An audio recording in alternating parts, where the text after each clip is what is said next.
ہر چیز کا ایک دل ہوتا ہے اور قرآن کا دل سورہ یاسین ہے۔ اور حضرت عطا بن ابی رباح رضی اللہ تعالیٰ عنہ ایک مشہور جلیل القدر تابعی ہیں، وہ فرماتے ہیں کہ رسول کریم صلی اللہ تعالیٰ علیہ وسلم سے ہم تک یہ خبر پہنچی ہے کہ جس نے سورہ یاسین ایک بار پڑھا اسے 10 بار پورا قرآن ختم کرنے کا ثواب دیا، یاسین پاک کے سلسلے میں فرمایا۔ اور اس کے علاوہ حضرت معقل بن یسار رضی اللہ تعالیٰ عنہ یہ بھی روایت کرتے ہیں کہ نبی پاک صلی اللہ تعالیٰ علیہ وسلم نے ارشاد فرمایا کہ جس نے صرف اللہ کی رضا کے لیے سورہ یاسین شریف پڑھی، اللہ تعالیٰ اس کے شروع کے گناہ صغیرہ اور کبیرہ معاف فرما دے۔ صرف اللہ کی رضا کے لیے سورہ یاسین پڑھے۔ اس کی فضیلتوں میں تو بہت ساری چیزیں ہیں۔ فرمایا گیا کہ اگر آدمی راستہ بھٹک جائے کہیں جنگل میں تو سورہ یاسین پڑھ لے، اللہ اسے راستہ عطا کرے۔ اور اگر بہت شدت کی بھوک ہے اور کھانے کو کچھ نہیں ملتا، اس کو ایسی جگہ پر ہے اور سورہ یاسین پڑھے، اس کے لیے دوا بھی ہے، غذا بھی ہے اور شفا بھی ہے۔ سورہ یاسین پیٹ بھر دیا کرتی، اس کے اندر اللہ تعالیٰ نے یہ اثر رکھا ہے۔ اور پھر یہ حدیث حضرت ابو ہریرہ رضی اللہ تعالیٰ عنہ سے فرمایا جو سورہ یاسین رات کو پڑھ کر کے سوئے گا، اگر اس رات یا صبح اٹھنے سے پہلے اس کا انتقال ہوا تو اس کو شہیدوں میں اٹھایا جائے، ہاں اس کی بخشش ہو چکی ہوگی۔ اور پھر یہ نبی پاک صلی اللہ تعالیٰ علیہ وسلم نے بھی ارشاد فرمایا، حضرت معقل بن یسار سے یہ بھی روایت ہے کہ حضور نے فرمایا اس کو اپنے مردوں کے قریب پڑھا کرو، یعنی جو شخص انتقال کے قریب آ چکا، نزع کا وقت ہے، سکرات کا وقت جس کو کہتے ہیں، ایسے وقت میں اس کے سرانے کے پاس بیٹھ کر سورہ یاسین کی تلاوت کریں۔ یہ روایت کئی احادیث میں ہے، امام احمد نے، حضرت یہ ابو داؤد نے، نسائی نے، ابن ماجہ نے، سب نے اس کو روایت کیا۔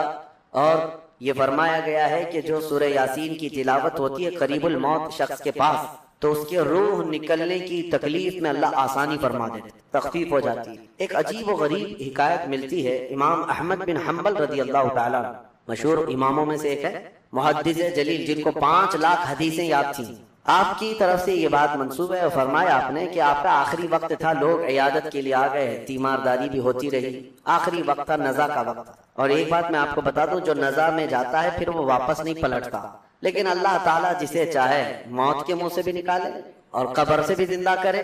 امام احمد بن حنبل کے متعلق ہے کہ وہ نزع کے حالت میں جا کر قریب الموت تھے، اس کے بعد پھر وہ صحیح بھی ہو گئے، پھر آ گئے، کیونکہ انہیں کچھ بتانا تھا۔ کہا کہ میری روح نکلنے کے قریب تھی، نزع کا وقت تھا، شدت کا درد تھا، ایسا درد کہ مکھی بیٹھے تو لگتا پہاڑ بیٹھا ہو، ایسی تکلیف۔ فرماتے ہیں اسی اثنا میرے پاس ابلیس آیا اور پانی لے کر کے آیا، مجھے ایک بوند پانی بھی ایک ندی کے برابر لگتا، اور وہ کہتا احمد بن حنبل میری طرف دیکھو، میں میٹھا پانی لایا ہوں، زندگی بھر تم جس کی عبادت کرتے تھے اس نے تو تم کو تکلیف میں چھوڑ دیا، لیکن میں تمہیں تکلیف میں نہیں چھوڑوں گا، تم نے مجھے پہچانا ہی نہیں، میں اصل بندوں کی دیکھ بھال کرتا ہوں۔ عزیزان گرامی، یہاں پر میں رک کر کے ایک بات کہوں گا، ابھی ایک دنیا میں فرقہ جنم لیا ہے، بلکہ یہ کافی سالوں سے ہے، عباد الشیطان ان کو کہا جاتا ہے، یہ ڈیول ورشپرز، شیطان کے بندے، شیطان کی پوجا کرنے والے، اور ابلیس کو وہ رب العالمین کہتے ہیں۔ تو کہتے ہیں اصل جو چیز ہے وہ ابلیس ہی ہے، تم لوگ سب جو ہے جس کو خدا کہہ رہے وہ خدا ہے نہیں، شیطان جو ہے وہ اصل خدا ہے۔ الومناتی کا پورا نظام اسی پر جمع ہوا ہے، اگرچہ اس کو سیکریٹ اور خفیہ کہتے ہیں، کوئی چیز سیکریٹ اور خفیہ نہیں، اوپنلی بہت ساری چیزیں ان کی ہوتی ہیں، لیکن وہ ہر ایک کے دماغ میں یہ ڈالنا چاہتے ہیں کہ اصل خدا یہ ابلیس ہے، شیطان ہے، تم نے نام اس کا شیطان رکھا ہے، اصل میں وہ رب العالمین ہے۔ نعوذ باللہ۔ اگر ان لوگوں سے پوچھیں جو الومناتی کا عقیدہ رکھتے ہیں یا ان کی ہاں میں ہاں بھرتے ہیں یا پھر ان کے آگے پیچھے بھاگتے ہیں دولت کو دیکھ کر کے، وہ کہتے ہیں ہم کو دنیا میں جو چاہیے وہ سب ہمیں ابلیس دے دیتا ہے، تو خدا تو یہی ہے، وہ ہمارے ساتھ ساتھ ہے، ہر گھڑی ہے، دیکھو تمہاری حدیثوں میں لکھا ہوا ہے کہ تمہارے خون کے ساتھ دوڑتا ہے شیطان، تو خدا تو وہی ہے جو اپنے ہر بندے کے ساتھ ہوتا ہے۔ بڑے عجیب و غریب دلائل ان کے پاس شیطان کے متعلق۔ اللہ تبارک و تعالی حفاظت فرمائے۔ میں آتا ہوں، ہم نے سورہ یاسین میں بھی آج تلاوت کیا ہے کہ اللہ تعالیٰ نے قیامت کے دن یوں فرمائے گا اللہ وَامْتَازُوا الْيَوْمَ أَيُّهَا الْمُجْرِمُونَ، اے فرشتوں آج مجرموں کو الگ کر دو، ان کی پہچان الگ بنا دو۔ أَلَمْ أَعْهَدْ إِلَيْكُمْ يَا بَنِي آدَمَ أَلَّا تَعْبُدُوا الشَّيْطَانَ، اے آدم کی اولاد کیا میں نے تم سے عہد نہیں لیا تھا کہ تم شیطان کی عبادت نہیں کرو گے؟ وَأَنِ اعْبُدُونِي، اور میری عبادت کرو گے، هَذَا صِرَاطٌ مُسْتَقِيمٌ، یہ سیدھا راستہ ہے۔ وَلَقَدْ أَضَلَّ مِنْكُمْ جِبِلًّا كَثِيرًا، اس نے تم کو گمراہ کر دیا غلط عادتیں ڈال کر۔ أَفَلَمْ تَكُونُوا تَعْقِلُونَ، کیا تمہیں عقل نہیں ہے؟ یہ قیامت کے دن شیطان کے پجاریوں سے کہا جائے گا اب پھر رب تعالیٰ فرماتا ہے ہذہ جہنم التی کنتم توعدون اصلوہا، یہ وہی دوزخ ہے جس کا تم سے وعدہ کیا گیا تھا، ڈالو ان کو اس۔ پھر اللہ تعالیٰ فرماتا ہے الیوم نختم علی افواہہم، آج ہم تمہارے منہ پر مہر لگا دی جائے، تکلمنا ایدیہم وتشہد ارجلہم بما کانوا یکسبون، تمہارے ہاتھ ہم سے بات کریں گے، تمہارے پیر گواہی دیں گے تم کیا کیا کرتے تھے۔ قیامت کا منظر ہے سورہ یاسین میں جو بات عرض کر رہا تھا وہ ادھوری نہ رہ جائے۔ امام احمد بن حنبل کی موت کا وقت تھا، وہ کہتے شیطان آ گیا، ابلیس کہنے لگا میری طرف دیکھو، میں تمہارا اصل رب ہوں، میں تمہیں تکلیف میں نہیں چھوڑ سکتا، فلاں فلاں فلاں۔ کہتے میں عجیب کشمکش میں تھا کہ اس کے ہاتھ سے پانی لے لوں، مجھے مصیبت میں اس حالت میں یہ مدد کے لیے آئے، کیا کروں کیا کروں۔ گمراہی نزع کے وقت بڑے بڑے لوگوں کا ایمان چلا جاتا ہے۔ امام احمد بن حنبل کہتے ہیں بچنا تو چاہ رہا تھا لیکن میری طاقت نہیں تھی کہ اس کو بھگاؤں کسی۔ اچانک ایک خوبصورت نوجوان آیا سفید لباس میں، آتے ہی اس نے گھونسے مارنا شروع کیا ابلیس کو، اور ابلیس اتنی تیز بھاگا کہ پیٹ پھیر کر بھاگتا چلا گیا۔ امام احمد بن حنبل کہتے ہیں میں اس نوجوان سے پوچھا کہ تو مجھے ابلیس سے بچا لیا اس وقت نزع کے وقت میں، تو کون ہے؟ اس نوجوان نے کہا میں سورہ یاسین ہوں جس کی تم روزانہ تلاوت کرتے ہو، تم روزانہ جو مجھ کو تلاوت کرتے ہو میں وہ سورہ یاسین۔ نزع کے وقت سورہ یاسین ایمان کی حفاظت کرے، یہاں تک کہ قیامت کے دن اپنے پڑھنے والے کی یہ سفارش کرے گا اللہ کی بارگاہ کہ اللہ یہ میری تلاوت کرتا تھا، اس کی بخشش فرما۔ اور ایک حدیث یہ بھی ہے جس نے صبح کے وقت دن کے شروع کے وقت میں سورہ یاسین پڑھ لیا، حضور صلی اللہ علیہ وسلم فرماتے ہیں اللہ تعالیٰ اس کو دنیاوی بلاؤں سے آفتوں سے محفوظ فرما دے، وہ دن اس کا محفوظ ہو گیا۔ عادت یہ ڈالو فجر کے بعد سورہ یاسین کی تلاوت ہو جائے۔ سورہ یاسین میں بہت اہم پیغامات ہیں، اللہ کریم نے نظام کائنات اس میں بیان کیا ہے، انبیاء کرام کے معاملات بیان کی، اور اس کے بعد یہ قیامت کا منظر بھی اللہ نے فرمایا، جنتیوں کا بھی حال، دوزخیوں کا حال بھی بیان کیا۔ اولئک اصحاب الجنت، یعنی جنت والے جو ہیں ان کانت الا صیحۃ واحدۃ فاذا هم خامدون، یہاں سے اللہ تبارک و تعالی نے ان لوگوں کا بھی ذکر فرمایا جن کے پاس رسول آئے اور انہوں نے جھٹلا دیا۔ یا حسرۃ علی العباد ما یاتیہم من رسول الا كانوا به یستہزئون، یہ بندوں پر بڑا افسوس ہے کہ جب کبھی ان کے پاس کوئی رسول آتا تو مذاق اڑاتے تھے۔ اور اللہ تعالیٰ فرماتا ہے وَكَمْ أَهْلَكْنَا قَبْلَهُمْ مِنَ الْقُرُونِ، حضرت سارہ اور حضرت ہاجرہ میں دونوں تو حضرت ابراہیم علیہ السلام کی بیویاں تھیں، لیکن جب حضرت ہاجرہ کو بیٹا ہو گیا اور حضرت سارہ کو نہیں ہوا، انسانی فطرت کا تقاضا ہے کچھ نہ کچھ باتیں دل میں آ جاتی، تو اللہ کا حکم ہوا اے ابراہیم تم اپنی بیوی ہاجرہ اور اپنے بیٹے اسماعیل کو لے اور مکہ مکرمہ چلے جاؤ۔ مکہ میں کوئی آبادی نہیں تھی، یہ حضرت ابراہیم علیہ السلام فلسطین میں رہتے تھے، اس وقت مصر تھا۔ جب مکہ مکرمہ میں آئے خانہ کعبہ کے قریب حضرت ہاجرہ حضرت اسماعیل کو چھوڑ دیا، کچھ زیادہ راہ جو ساتھ میں تھا وہ کھانا توشہ دے دیا اور کہا مجھے اللہ کا حکم ہے میں جا رہا ہوں۔ واپس چلے گئے اپنی بیوی اور چھوٹے 6 مہینے کے بچے کو۔ یہی تو یادگاریں ہیں حضرت ہاجرہ کے پاس، جب کھانا پانی سب ختم ہوا تو وہ اپنے بیٹے کی پیاس کے لیے پانی ڈھونڈنے نکلی، پھر صفا مروہ پہاڑیوں پر دوڑتی رہی 7 چکر، پھر اسماعیل علیہ السلام کے قدموں کے نیچے سے زمزم پانی کا یہ چشمہ نکلا، اور یہ جو تاریخ ہے۔ اس کے بعد پھر حضرت ابراہیم علیہ السلام لوٹ آئے جب اسماعیل علیہ السلام جوان ہو چکے۔ اب اللہ تعالیٰ نے حکم فرمایا اے ابراہیم تم اپنے بیٹے کی قربانی دے دو۔ ایک تو 100 سال کے بعد بیٹا دیا گیا ہے، لیکن اللہ تعالیٰ فرماتا ہے کہ تم اس کو اللہ کی راہ میں قربان کرو۔ نبی کا خواب سچا خواب ہوتا ہے، عام لوگوں کی طرح نہیں۔ اسماعیل علیہ السلام کو انہوں نے بلایا، وہ پورا واقعہ اللہ نے اس میں ذکر فرمایا۔ ارشاد فرماتے ہیں انی ارا فی المنام انی اذبحک، بیٹا میں نے خواب میں دیکھا ہے کہ میں تجھے ذبح کر رہا ہوں، اللہ کے نام پر قربان کرنا۔ فانظر ماذا ترى، بتا کیا کرنا چاہیے۔ مشورہ ہے باپ کس سے؟ بیٹے سے۔ قال یا ابت افعل ما تؤمر ستجدنی ان شاء اللہ من الصابرین۔ اسماعیل علیہ السلام چھوٹے ہیں اور عرض کرتے ہیں ابا جان آپ کو جس چیز کا حکم دیا گیا ہے وہ کر گزریے، انشاءاللہ آپ مجھے صبر کرنے والا پائیں گے۔ بیٹا یہ نہیں ہے کہ بھاگ جائے کہ باپ میرا چھری لے کے بیٹھا ہے، اللہ کے نبی۔ اور اس کے بعد لے کر کے چلے حضرت ابراہیم علیہ السلام۔ پہلے تو یہ روایت میں ہے کہ انہوں نے 100 اونٹ ذبح کیے اس خواب کے لیے، دوسرے دن بھی 100 اونٹ ذبح کیے، پھر یہی حکم آیا تو تیسرے دن اسماعیل علیہ السلام کو لے کر کے آئے مینا کی وادیوں کے پاس، اور وہاں جب پہنچنے لگے حضرت ہاجرہ بھی تھی پیچھے پیچھے۔ ابلیس آیا، شیطان آیا، ابراہیم علیہ السلام سے کہنے لگا اتنے سالوں بعد تو بیٹا ہوا اور تم ذبح کرنے لے جا رہے ہو، تمہیں ہو سکتا ہے وہم ہو، چھوڑ دو اس کو، پھر تمہیں بچہ نہیں ہو سکتا۔ تب حضرت ابراہیم علیہ السلام نے زمین سے 7 کنکریاں اٹھائی اور اس کو دے مارا اور کہا یہ اللہ کا حکم ہے، اللہ کا حکم ہے اور میرے رب تبارک تعالیٰ کے حکم کے آگے میں کسی کے لیے کوئی رعایت نہیں رکھتا۔ وہ حضرت ہاجرہ کو بہکایا کہ تمہارے بیٹے کو تمہارے شوہر ذبح کرنے لے جا رہے ہیں۔ حضرت ہاجرہ نے کہا مجھے معلوم ہے وہ اللہ کے حکم سے کر رہے ہیں، اور اگر اللہ کا حکم ہے تو ایسے 100 بیٹے اسماعیل بھی ملے میں سب قربان کروں۔ ماں بھی تھی، انہوں نے بھی کنکریاں ماری ابلیس کو۔ آخری حضرت اسماعیل علیہ السلام کے پاس آیا، کہا تجھے پتا ہے تیرے باپ کیسے تجھے کاٹیں گے، کیسے ذبح کریں گے؟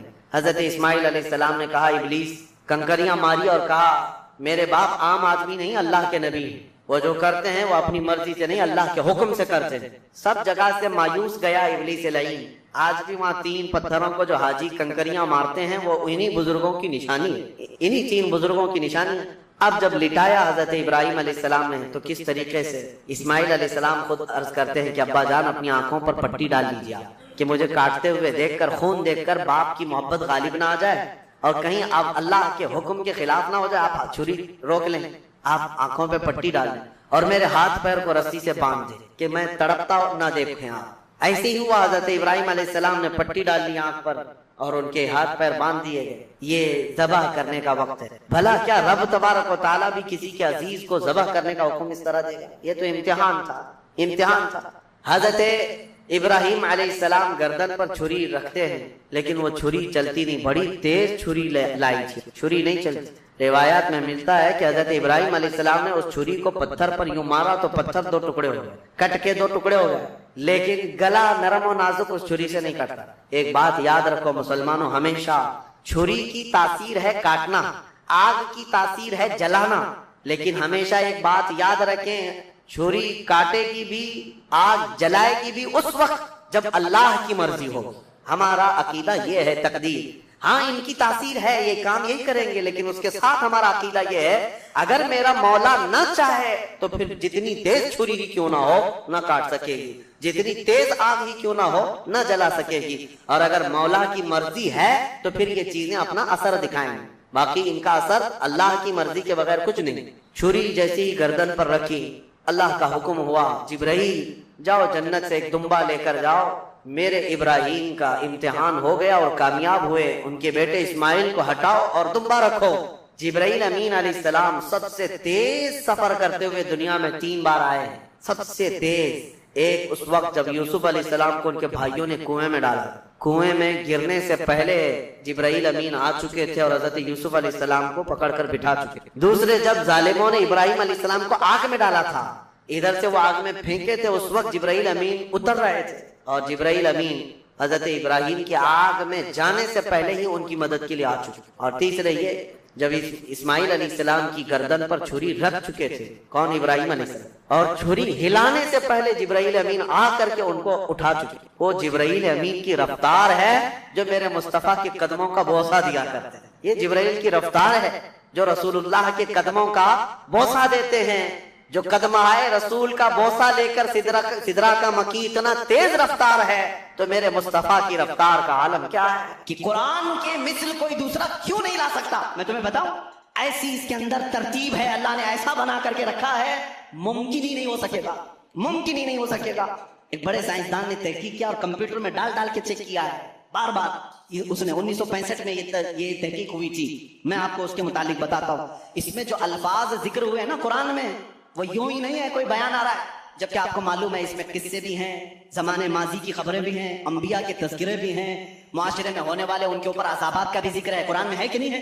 قرآن میں یوسف علیہ السلام کا قصہ ہے، موسیٰ علیہ السلام کا قصہ ہے، ایوب علیہ السلام کا قصہ ہے، ابراہیم علیہ السلام کا قصہ ہے، اسماعیل علیہ السلام کے ذبح ہونے کا قصہ، یہ سب ہے نا۔ یہ کچھ قصے بیان کیے جا رہے ہیں اور اللہ تعالیٰ نے کچھ چیزوں کی فضیلت بیان کی، کچھ حلال بیان کیے، کچھ حرام بیان کیے۔ حرام چیزیں کیا کیا ہیں، حلال چیزیں کیا کیا ہیں، تمہیں کرنا کیا ہے، نہیں کرنا کیا ہے، یہ پورا ٹاپک ہے قرآن کا۔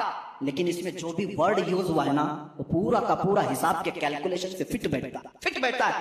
کیلکولیشن اٹھاؤ اور میں آپ کو بتاتا ہوں، دنیا کا علم رکھنے والے جانتے ہیں پوری روئے زمین پر خشکی کتنی ہے اور تری کتنی ہے، پانی کتنا ہے اور زمین کتنی ہے، سب کو معلوم ہے یا نہیں معلوم ہے؟ تو سنو، سائنس یہ کہتا ہے کہ 70% پانی ہے اور 30% کیا ہے؟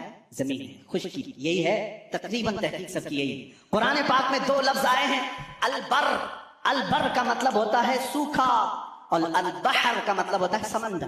البر لفظ، یہ لفظ اللہ نے 13 مرتبہ پورے قرآن میں بیان کیا. البحر یہ تقریباً 32 مرتبہ ہے. یہ ہو سکتا ہے میں حساب کروں گا تو اب کچھ لوگ سو جائیں گے، لیکن قرآن میں بیان کر رہا ہوں. آج یاد رکھنا، آج میں چیلنج کر کے جا رہا ہوں، کوئی اس کو توڑ سکے تو توڑ دے. آ جائے کوئی بھی. بر کا ذکر 13 مرتبہ، بحر کا ذکر 32 مرتبہ، دونوں کو ملائیں تو 45 ہوتا ہے. جلدی جلدی حساب کرنا، ٹائم بہت کم، باہر روکنے والے بھی. تو یہ دونوں 45 ہوتے ہیں. 100% اگر کائنات ہے، 100% اگر پوری دنیا ہے تو 100 کا پرسنٹیج نکالو 45 میں سے. 45 رکھو اور اس کے بعد 32. 100% کا 45 دونوں ملا کے 45 ہوا. اس کے بعد پرسنٹیج پہلے 32 نکالو گے، اس کے جواب میں تمہارا کیلکولیشن دے گا 70. اور 13 ہے نا یہ بر کا ذکر، سوکھائی کا ذکر 13 ہے. 13 کو بھی 100 انٹو 45 انٹو یہ پرسنٹیج نکالو گے، 13 ڈالو، وہاں پر آپ جب دیکھو گے تو 29.9 آتا ہے. یعنی قرآن اپنے الفاظ میں بھی بیان کر رہا ہے کہ بر خشکی کا ذکر اللہ نے 30% مرتبہ فرمایا، بحر کا ذکر اللہ نے 70% مرتبہ فرمایا. یہ قرآن یوں ہی نہیں آیا ہے، اچانک نہیں آئی یہ چیز. اس کی ایک ایک لفظ میتھ سے ایسی میچ ہے. اب کچھ الفاظ ایسے ہیں اللہ تعالیٰ نے اس کو ایسا جوڑ کر کے رکھا ہے. دنیا آخرت، اپوزٹ میں اگر آپ کو پوچھوں گا تو آپ بتا دیں. دنیا کا اپوزٹ کیا ہے؟ آخرت ہے نا. فرشتہ ہے، اس کا اپوزٹ کیا ہے؟ شیطان. فرشتہ سب سے نیک، شیطان سب سے برا. اور موت، اس کا اپوزٹ کیا ہے؟ سب کو سمجھ میں آ رہا ہے. موت کا اپوزٹ حیات ہے. نفع فائدہ، اس کا اپوزٹ بہت اچھے. کفر، اس کا اپوزٹ ایمان. اب یہ چیزیں آپ کے ذہن میں رہیں. دو ورڈ میں نے اپوزٹ آپ کو بتایا. دنیا ایک لفظ ہے، اس کو پورے قرآن میں اگر گنو گے آپ 115 مرتبہ اس کا ذکر آیا ہے. دنیا کا کتنی مرتبہ؟ 100. پورا قرآن اٹھا کر کے سورہ فاتحہ سے والناس تک اس کا اپوزٹ ورڈ ڈھونڈو گے آخرت، یہ بھی 115 مرتبہ ہی ذکر ہوگا. اور اس کے بعد آگے جاؤ گے شیطان کو کل 88 مرتبہ ذکر کیا گیا ہے شیطان کا لفظ. اور اس کا اپوزٹ اگر ملائکہ پورے قرآن میں ڈھونڈو گے تو صرف 88 مرتبہ ہی ملے گا. نفع کو اگر تم پورے قرآن میں ڈھونڈو گے تو تقریباً 50 مرتبہ اللہ نے ذکر کیا. اس کے بدلے میں جو فساد ہے، شر ہے، اس کا بھی آپ دیکھو گے تو 50 ہی مرتبہ ذکر ہے. قرآن یوں ہی نہیں ہے، میتھس کا ایک ایسا ربط ہے کہ توڑ نہیں سکو گے. موت کا ذکر اللہ تعالیٰ نے 145 مرتبہ کیا. پھر پورے 30 پارے کھول کے دیکھو، حیات کا لفظ بھی 145 ہی بار ہے. معمولی نہیں ہے. اس طرح سے کفر کا لفظ، اس کا اپوزٹ کیا ہے؟ ایمان. کفر کا لفظ آپ پورے قرآن میں دیکھو گے 25 مرتبہ آیا. اور ایمان جگہ جگہ سے ڈھونڈ کے دیکھو گے تو ایمان بھی 25 ہی بار آیا. اتنا ہی نہیں، آپ کو عربی کے 2 لفظ میں آپ کو بتاؤں. ایک شہر ہے، ایک یوم ہے. شہر ہے، یوم ہے. ترجمہ یاد رکھنا. شہر کس کو کہتے ہیں؟ مہینے کو. کس کو؟